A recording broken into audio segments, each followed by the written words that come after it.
AVM coaching center Kotananduru మీ పిల్లల బంగారు భవిష్యత్తుకు భరోసా ఇచ్చే ఏకైక సంస్థ మన ఏవిఎం కోచింగ్ సెంటర్ కోటనందూరు. అతి త్వరలో న్యూ బ్యాచ్లు TET plus DSC, EAMCET, POLYCET, APRJC, Sainik, Navodaya. AVM coaching center Kotananduru.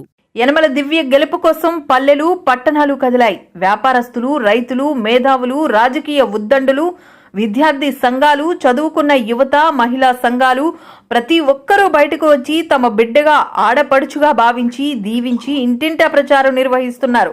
Tondangi మండలం ఏవి నగరంలో యనమల దివ్య రోడ్ షో నిర్వహించారు. దివ్య స్వగ్రామం కావడంతో దివ్యను చూసి ఏవి నగరం గ్రామ ప్రజలు పులకించి విజయీభవాన్ని దీవించారు.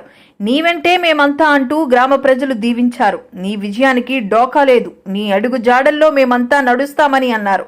ఈరోజు ఏవి నగరంలో దివ్య నిర్వహించిన ప్రసారం హోరెత్తింది.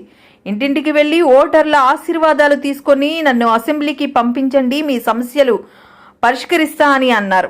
అందరూ సైకిల్ గుర్తుపై ఓటు వేసి అఖండ మెజారిటీ కట్టబెట్టాలని అభ్యర్థించారు. ఈ కార్యక్రమంలో యనమల కృష్ణ, యనమల నాగేశ్వరరావు, యనమల లచ్చారావు, యనమల రాజేష్, యనమల భాస్కర్, కొయ్య శ్రీనుబాబు, యనమల పెదబాబు, కొయ్య సూరిబాబు, యనమల నంద, చొక్కా అప్పారావు, సూరిబాబు, కేశవ, తాటిపర్తి అప్పన్న, పేర్ల వెంకట్రావు, కొయ్య నాగేశ్వరరావు, పేర్ల శివ, యనమల ప్రసాద్, పెద్ద ఎత్తున తెలుగుదేశం పార్టీ కార్యకర్తలు, అభిమానులు, నాయకులు పాల్గొన్నారు.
కాలాల్లో ఉంటే నాకు అండగా నిలబడిన వ్యక్తి పవన్ కళ్యాణ్ గారు. రెండు పార్టీలు ఒకటే లక్ష్యం.